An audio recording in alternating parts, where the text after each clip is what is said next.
मंगेशकर हॉस्पिटलला 10 लाखाचा दंड ठोठावण्यात आलाय, त्यातून 5 लाखांची एफडी आणि 5 लाख तिसरे कुटुंबियांना देण्याचा निर्णय सरकारने.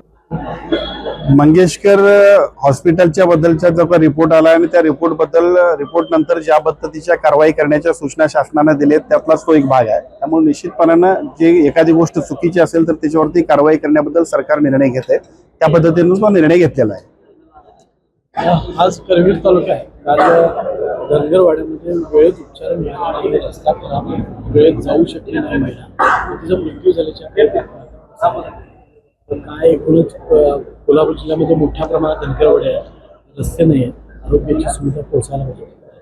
काय पालकमंत्री म्हणून किंवा कोल्हापूर जिल्ह्यामध्ये विशेषतः माझ्या मतदारसंघामध्ये धनगरवाड्यांची संख्या जादा आहे आणि या धनगरवाडे सगळे साधारणतः एका मुख्य गावापासून जंगलामध्ये राहत असतात हे सगळे आमचे धनगर बांधव. आणि त्यामुळे त्या सगळ्या सुविधा देण्यासाठी खूपच अडचणी फॉरेस्टच्या किचकट नियमांमुळे होतात. तरी सुद्धा मेजरली जास्तीत जास्त धनगरवाडे जोडण्यामध्ये मागच्या 5 वर्षांमध्ये अत्यंत चांगल्या पद्धतीने मिशन मोडवर आम्ही हा कार्यक्रम हाती घेतला आणि बरेचसे धनगरवाडे आपण त्याला रस्ते, पाणी, वीज ह्या मूलभूत सुविधा देण्यामध्ये यशस्वी ठरलोय. दुर्दैवानं एखाद्या अजून सुद्धा जे काय नियमांच्या काही अडचणींमुळे ज्या ठिकाणी रस्त्यांची उपलब्धता होत नाही अशा ठिकाणी एखादी दुर्घटना घडलेली आहे. पण यानंतर सुद्धा एक मिशन मोडवरती आज सुद्धा वन हक्क दावे जे आहेत त्या वन हक्क दाव्यासंदर्भात सुद्धा फॉरेस्ट विभागाला आम्ही सूचना दिली आहेत की कोणत्याही परिस्थितीमध्ये मुख्य गावं असतील किंवा धनगरवाडे असतील अशा सगळ्यांसाठी वन हक्क दाव्यांच्या माध्यमातून असेल किंवा FRAच्या 3 जे त्यांच्या ऍक्ट आहेत एकूण 13 मूलभूत सुविधांसाठी सुद्धा जमीन देता येते. त्या सगळ्याचा उपयोग करून घेऊन आपण सगळे रस्ते उपलब्ध करून देणार आहोत.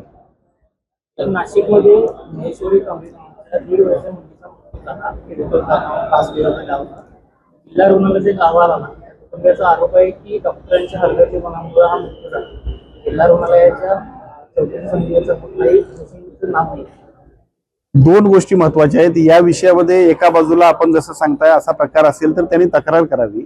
जर एखादी गोष्ट म्हणजे मुद्दाम मी आपल्या माध्यमातून सगळ्यांना सांगेल की मेडिकल निग्लिजन्सी हा जो भाग आहे एखाद्या खाजगी अथवा शासकीय यंत्रणेतल्या सुद्धा वैद्यकीय सुविधांमध्ये जर का आपल्या सगळ्यांच्या वरती उपचार चुकीचे झाले असं वाटलं की ज्यामुळे रुग्णाला त्रास झाला, दुर्दैवानं रुग्ण जर दगावला, अशा काही गोष्टी घडल्या असतील तर सिव्हिल सर्जनांच्या अध्यक्षतेखाली एक मेडिकल निग्लिजन्सीची एक अतिशय चांगल्या पद्धतीची कमिटी आहे ज्याला सुप्रीम कोर्टानं सूचना दिल्याप्रमाणे आम्ही सगळ्यांनी नियुक्ती केलेली आहे.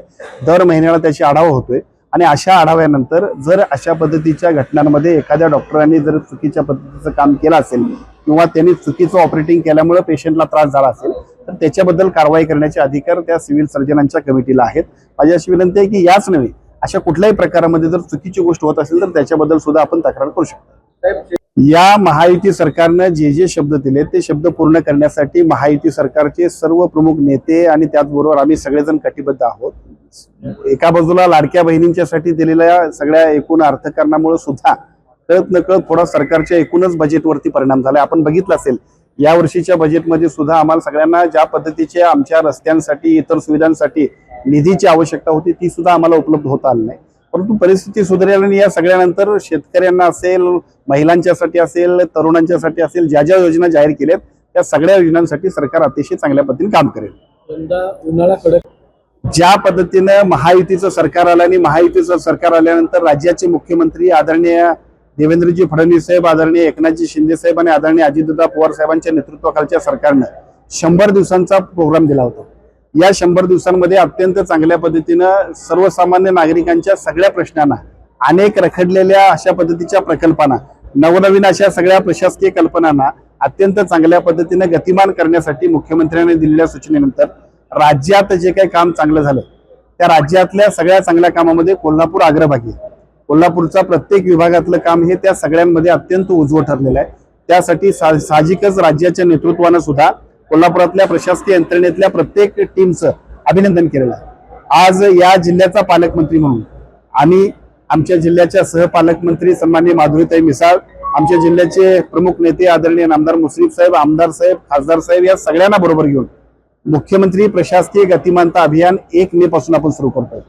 या 1 मे पासून सुरू होणाऱ्या मुख्यमंत्री प्रशासकीय गतिमानता अभियानामध्ये प्रत्येक विभागानं 2 योजनांचा लोकांसाठीचा अधिकाधिक उपयोग करून घ्यावा की ज्याच्या माध्यमातून सर्वसामान्य माणसाला जे प्रशासकीय यंत्रणेकडून अपेक्षित असतं ते काम अधिक गतिमान, अधिक पारदर्शी आणि लोकांना प्रशासकीय यंत्रणेचा अत्यंत चांगल्या पद्धतीचा उपयोग झाल्यानंतर काय होऊ शकतंय त्यासाठीच एक अत्यंत चांगल्या पद्धतीच्या अभियानाची सुरुवात 1 मे पासून आम्ही करतोय. ज्या संपूर्ण कार्यक्रमामध्ये एका बाजूला जिल्ह्याचे सर्व लोकप्रतिनिधी, दुसऱ्या बाजूला कलेक्टरांच्या पासून सर्वच्या सर्व HODs आणि त्याचबरोबर तिथल्या स्थानिकचे सर्व लोकप्रतिनिधी आणि प्रशासकीय यंत्रणेतल्या लोकांना बरोबर घेऊन प्रत्येक विषयावर एका बाजूला जिल्हा स्तरावर आणि दुसऱ्या बाजूला तालुका स्तरावरती सुद्धा आपण या सगळ्याबद्दल अतिशय चांगल्या पद्धतीने जनता दरबार घेणं, लोकांच्या सूचना आणि लोकांच्या तक्रारींचं निराकरण करणं आणि प्रशासकीय यंत्रणेच्या माध्यमातून लोकांना किती चांगल्या पद्धतीने आपण न्याय देऊ शकतोय त्याचं एक उत्कृष्ट उदाहरण महाराष्ट्रासमोर कोल्हापूर अतिशय चांगल्या पद्धतीने ठेवेल अशा पद्धतीच्या एका अभियानाची सुरुवात करतोय.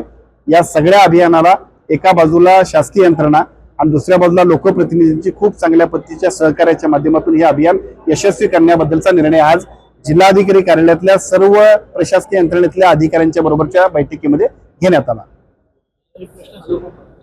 आज या प्रशासकीय यंत्रणेच्या एकूण सगळ्या 100 दिवसांच्या प्रोग्राम मधला एक अत्यंत महत्वपूर्ण अशा पद्धतीचा जिल्हा परिषदने उपक्रम पार पाडला.